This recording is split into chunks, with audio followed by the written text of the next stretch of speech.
Hello students, आज मैं आपके लिए एक और एस्से लेकर आई हूँ। बहुत सीधा सा एस्से है और इसे हम जल्दी ख़त्म करेंगे। आई एम श्योर आप हमारी एस्से की सीरीज़ से फ़ायदा उठा रहे होंगे। आपको हमारे वीडियोस सुनकर जल्दी से एस्से समझ आ जाते होंगे और आपकी रिवीजन हो जाती होगी। देखते हैं हमारा आज का एस्से क्या है। Some people say that in all levels of education from primary schools to universities too much time is spent on learning facts and not enough on learning practical skills. Do you agree or disagree? I am sure आपको ये समझ आ गया होगा। बहुत सीधी सी बात की है। ये कह रहे हैं कि हमारे स्कूल्स में और यूनिवर्सिटीज़ में बहुत ज़्यादा वक्त लर्निंग में निकल जाता है और लाइफ की प्रैक्टिकल स्किल्स को हम नहीं सीखते हैं। आप इस बात से अग्री करते हैं या डिसएग्री करते हैं? सबसे पहले हमेशा की तरह हम देखते हैं कि हमारा टाइप ऑफ एस्से क्या है। ये एक अग्री डिसएग्री एस्से है। उसके बाद हम इंट्रोडक्शन लिखते हैं। इंट्रोडक्शन को हमने 3 पार्ट्स में डिवाइड किया है, जनरल स्टेटमेंट, पैराफ्रेजिंग और फिर आपका ओपिनियन। ओपिनियन के साथ मैंने क्लोजिंग भी की है अपने इंट्रोडक्शन की। जल्दी से देखते हैं। जनरल स्टेटमेंट है, The kind of learning that takes place at school and university has been a matter of discussion. यहाँ मैंने एक आम सी स्टेटमेंट लिखी है कि स्कूल्स में किस तरह की लर्निंग होती है और ये लिखा है कि देखिए इस जनरल स्टेटमेंट में कोई ओपिनियन नहीं होता, एक बहुत ही जेनरिक सी स्टेटमेंट होती है regarding the statement you get in the essay. फिर मैंने स्टेटमेंट में मैंने लिखा है कि स्कूल में किस तरह की पढ़ाई कराई जाती है उस पर हमेशा एक डिस्कशन चलती रहती है और वो डिस्कशन इस बार क्या है वो मैंने पैराफ्रेजिंग में लिखी है। हमें दिए हुए क्वेश्चन को ही मैंने दूसरे शब्दों में लिखा है। इसे पैराफ्रेजिंग कहा जाता है और दूसरे तरह से फ्रेज करना। Some people believe there is too much focus on memorizing facts and figures while there is negligible emphasis on learning life skills. शब्दों को बदल कर मैंने ये पैराफ्रेजिंग किया। आप थोड़ा सा पॉज करके इसे देख सकते हैं।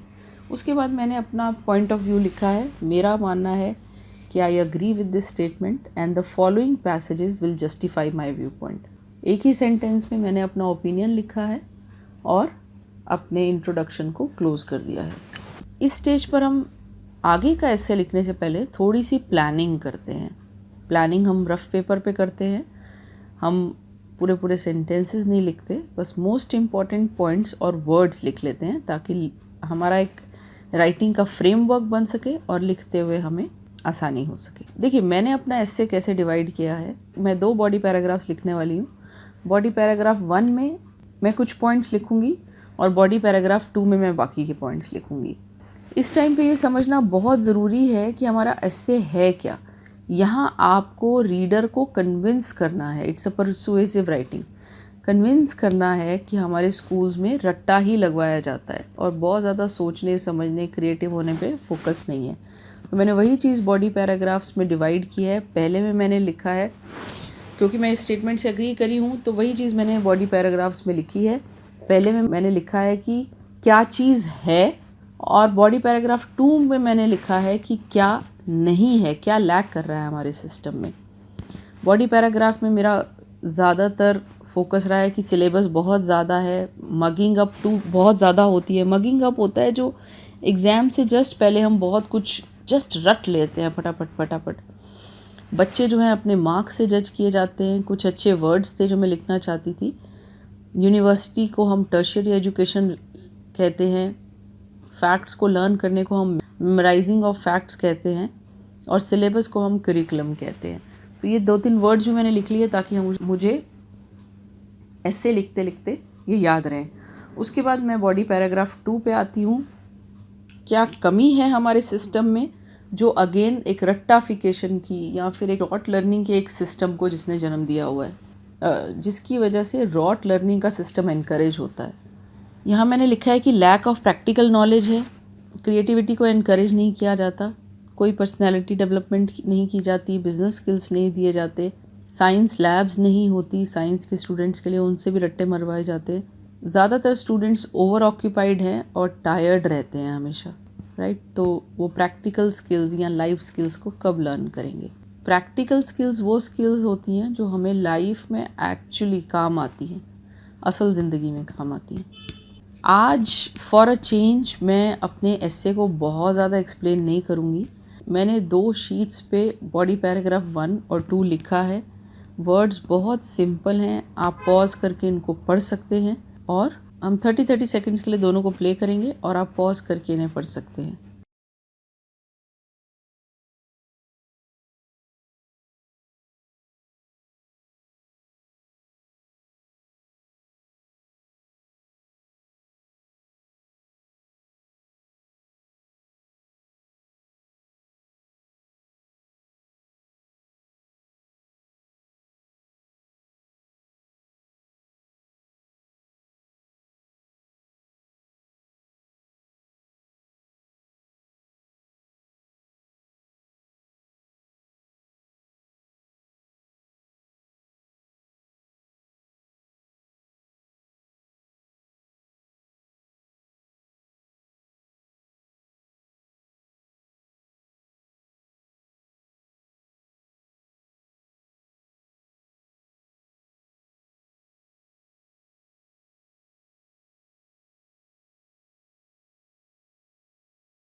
आप हमारी वेबसाइट पे जाके बहुत से सैम्पल्स रीड कर सकते हैं।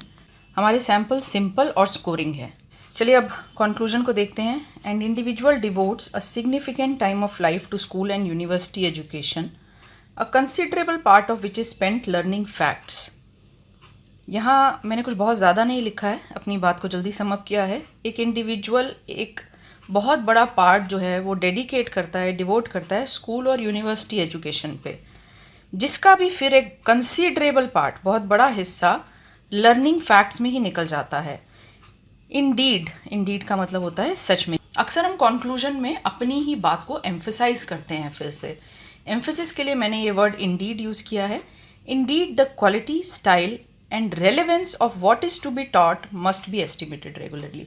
बस यहाँ मैंने इसी चीज़ पे एम्फसिस दिया है कि हम बहुत ज़्यादा टाइम इस चीज़ों पे लगाते हैं फैक्ट्स लर्न करने में। जैसे कि मैंने पहले मेंशन किया, रियल लाइफ में हेल्प नहीं करता, तो उसको हमें रेगुलरली असेस करना चाहिए अपनी पॉलिसीज़ को और स्ट्रैटेजीज़ को। यहाँ हमारा इससे ख़त्म होता है। अगर आपको ये लगता है कि हमारा ये वीडियो आपके कुछ काम आया है तो प्लीज़ इसे शेयर कीजिए, हमारे चैनल को सब्सक्राइब कीजिए। Happy learning.